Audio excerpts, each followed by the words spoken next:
My name is Isaac Stout, and I am here today to talk to you about atmospherics. Basically, I was asked to be the guinea pig in a school project for Mrs. Tiffany Haynes to go on a mock mall run trying to find a gift for my grandmother.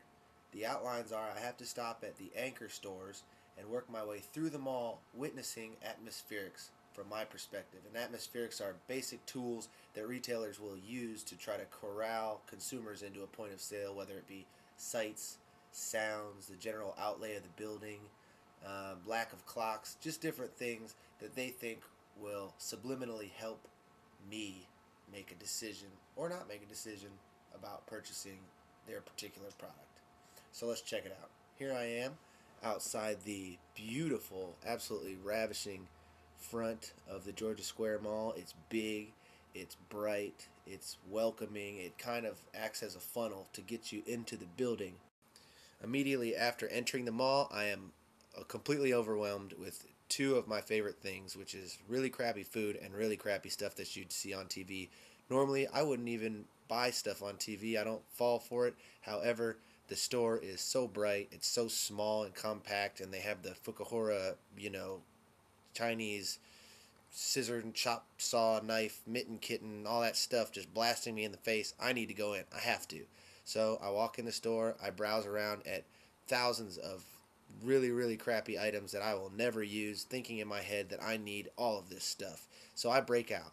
I leave that store, I walk into the food court, also a danger zone for me because of its overwhelming necessity to purchase, which the whole mall is, but especially the food court, because I love food, I love Sbarro, I love Chinese cuisine, but it strikes me as uncomfortable when the guys are outside of the Chinese food place basically begging you to stop at their Chinese food place instead of the Chinese food place next door that's the exact same with the exact same menu and the exact same prices by giving you a sample.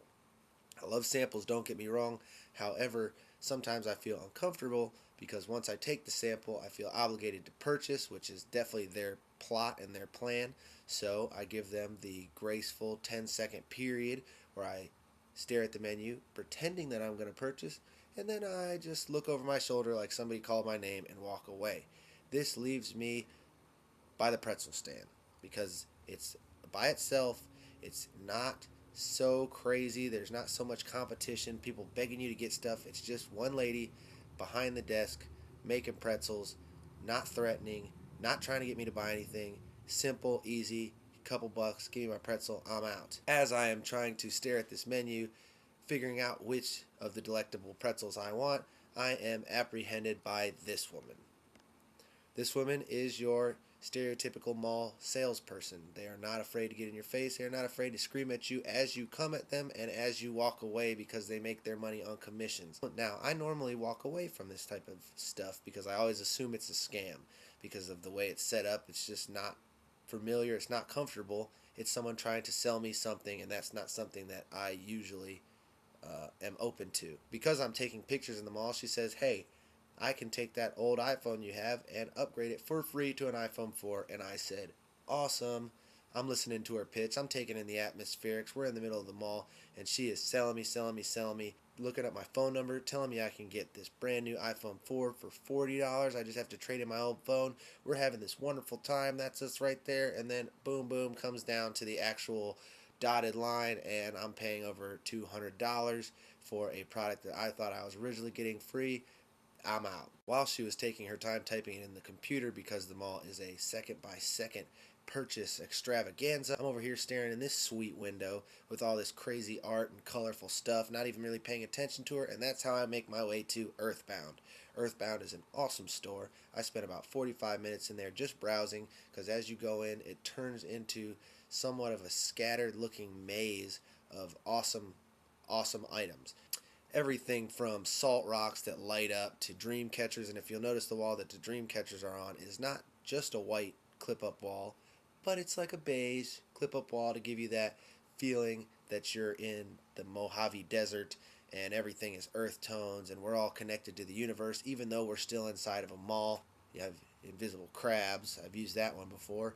and they have awesome mirrors. That's me taking a picture of myself in the mirror. So because I love my grandmother so much, and because I want to get her the perfect gift, as I leave Earthbound, I stop at none other than, boom, Dollar Pick. Dollar Pick is an awesome name, awesome spelling. As I left Dollar Pick and their horrible merchandise, I noticed that regardless of the quality of merchandise or anything, every 2 steps you go in the mall, there is something for sale. Whether it's, drop your coin in this slot, whether it's this gold, this amazing gold, buy, sell, steal. It's always daylight, by the way. It's always the same exact sunlight because they use shiny stuff and they use really bright, luminescence. It's all controlled, and there's no clocks except for this store. It's about time. The only visible clock I saw at the mall, but fortunately, all of them are on different times. Now, I'm still looking for my grandmother, looking at these stores, and this store strikes me as the opposite of what my grandmother would want because it's going on the theme of urban, this top line shoes. How do I know it's urban? Because it's selling very bright, very colorful stuff in a store that, if you can notice in the background, has wallpaper that is faux brick. Now, it's red brick. It's kind of like, you're in an alley somewhere buying your shoes. Not exactly this type of atmosphere. I want to get something for my grandmother.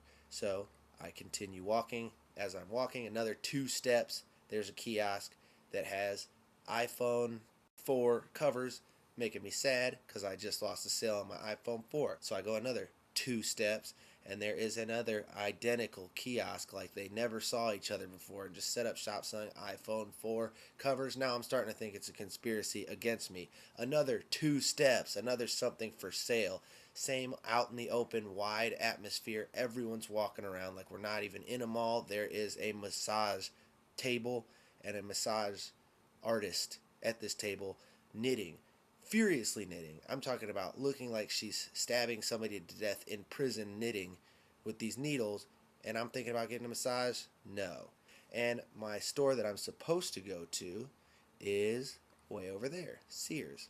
However, because of this long hallway with no one in it, looking barren, and I don't really want to go to Sears anyway, I'm not going to go. And I have to assume that a lot of people in my demographic, young males, are also not going to make that desert journey over there across that carpet to get into that store if it's something that they don't really like. Still, again, I'm shopping for my grandmother, and I don't exactly know what grandmothers want. I know what I want, and I know it's not in this store. The alteration store was my next stop. Don't even know why I went in. Like I'm going to buy my grandmother a dress. I just saw this frumpy looking pink thing and this old looking suit, and I thought, hey, old people like stuff like that. Unfortunately, my grandmother is not Belle from Beauty and the Beast, so I did not purchase this dress. And what do you know, surprise, my grandmother was here all along, hiding behind the zebra luggage. That is a joke. That is not what my grandmother looks like. A lot of these stores, by the way, I'm not actually going in because I want the atmospherics to pull me in. So I'm not just going to willy-nilly go into every store that I see. I want to be wooed. Hollister is doing a fabulous job. The whole outside is redone.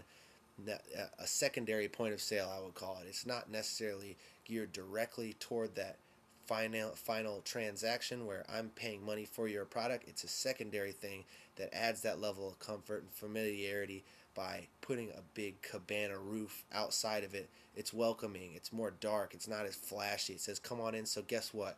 I'm going in. You win, Hollister. I walk in. It's awesome. It's got TVs set up that are just doing beach waves. It's got surfboards. I mean, for the love of Pete, Justin Bieber's hanging on a 20-foot poster in there. It's the stuff. But I'm not obviously going to purchase something for my grandmother in here, maybe something for myself. The staff is not pushy. It's a wonderful place. It smells like Hollister. It's warmly, dimly lit. It's very comfortable to walk around. There's a guys section and a girls section, so you're kind of separated, so you're not really worried about what the other one's doing. The changing rooms are more than spacious. It's a wonderful place. So I leave, and then it snaps right there. It hits me right in the face. What, of course, would my grandmother want? But to sit down, because that's what old people do. They like to sit. They like to rest, and that's what the mall provides. A lot of seating, a lot of benches overlooking the balcony so you can people watch. All tools, I believe, to keep the consumer in the realm of purchase for an extended period of time. You want them to stay around the mall. The longer they stay there, the longer they're more likely to walk into a store and make a purchase at some point, or possibly keel over on the bench. I'm just saying they're old. Keep walking, keep walking. I make it to one of my anchor stores, Belk. Again, I don't want to walk into Belk because it's huge. It's clustered.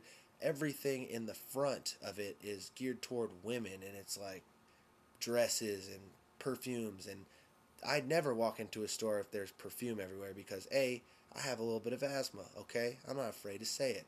And when a woman is spraying perfume basically down your throat, it can bother my breathing. And I don't like that. I don't like noxious fumes and chemicals in the store, regardless of how good they smell in moderation. So I leave.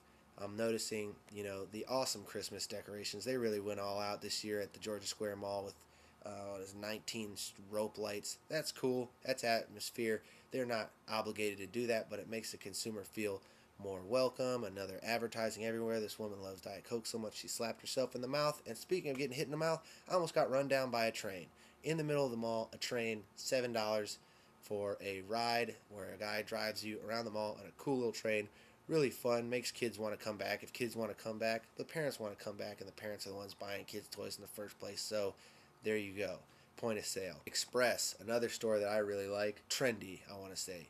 Just from the looks of the outside, it's got the mannequins set up with the suits on, but it's also got the elaborate color of button downs to let you know that they're funky but they're classy, and the nice floors and everything, really nice counters, really good looking staff. That all conveys this high-end, classy, you want to be us atmosphere of sales.